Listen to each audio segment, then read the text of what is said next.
سامعین کرام، آج ہم ایک نہایت اہم اور حساس موضوع پر بات کریں گے اور وہ ہے حیا کی آواز۔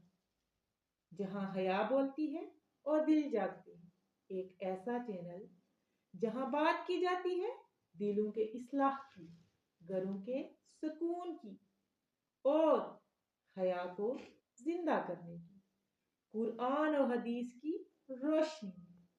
تو آئیے ویورز، آج کے ٹاپک کا آغاز کرتے ہیں۔ اس سے پہلے آپ سب بہن بھائیوں سے گزارش ہے کہ آپ چینل پہ نئے ہیں تو چینل کو سبسکرائب کیجئے، ویڈیو کو لائک کیجئے اور نیکی کے اس پیغام کو آگے دوسروں تک ضرور پہنچائیے۔ میرے محترم بھائیوں اور معزز بہنوں، حیا کیا ہے؟ حیا عربی زبان کا لفظ ہے جس کا مطلب ہے شرم، غیرت، پاکیزگی اور گناہ سے رک جانے کا جذبہ۔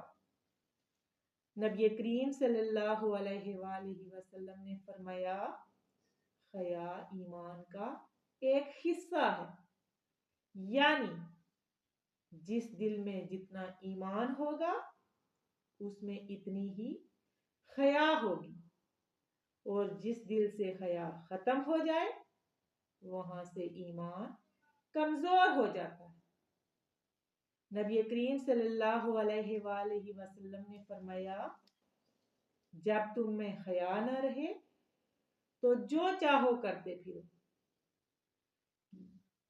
جب انسان سے حیا ختم ہو جائے تو وہ ہر برائی کو آسان سمجھنے لگتا ہے۔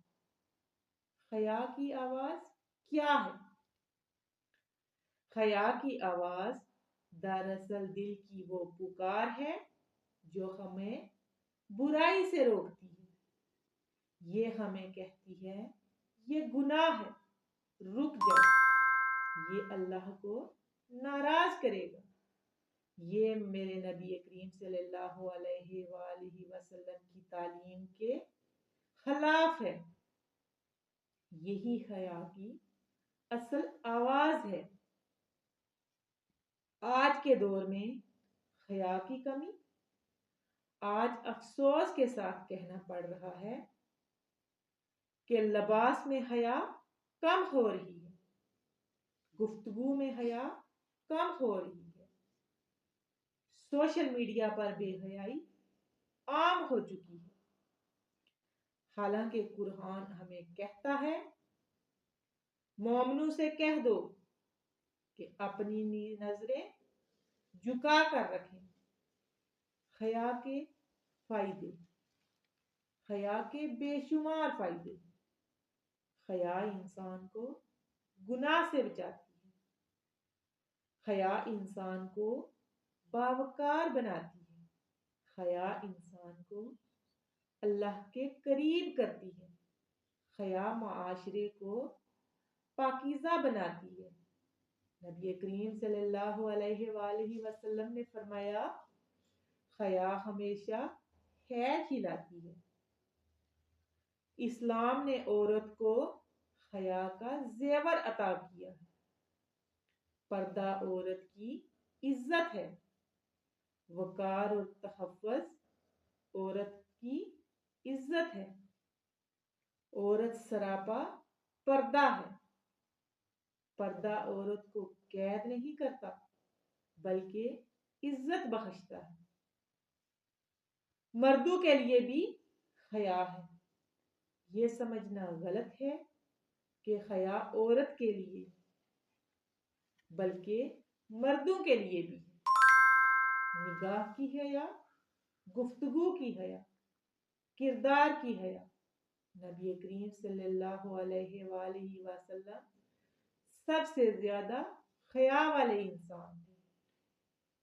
ہمیں کیا کرنا چاہیے؟ اپنی نگاہوں کی حفاظت کریں، لباس میں سادگی اور پردہ اختیار کریں، گفتگو میں شائستگی اپنائیں، سوشل میڈیا کا پاک استعمال کریں، بچوں کو شروع سے حیا کی تربیت دیں۔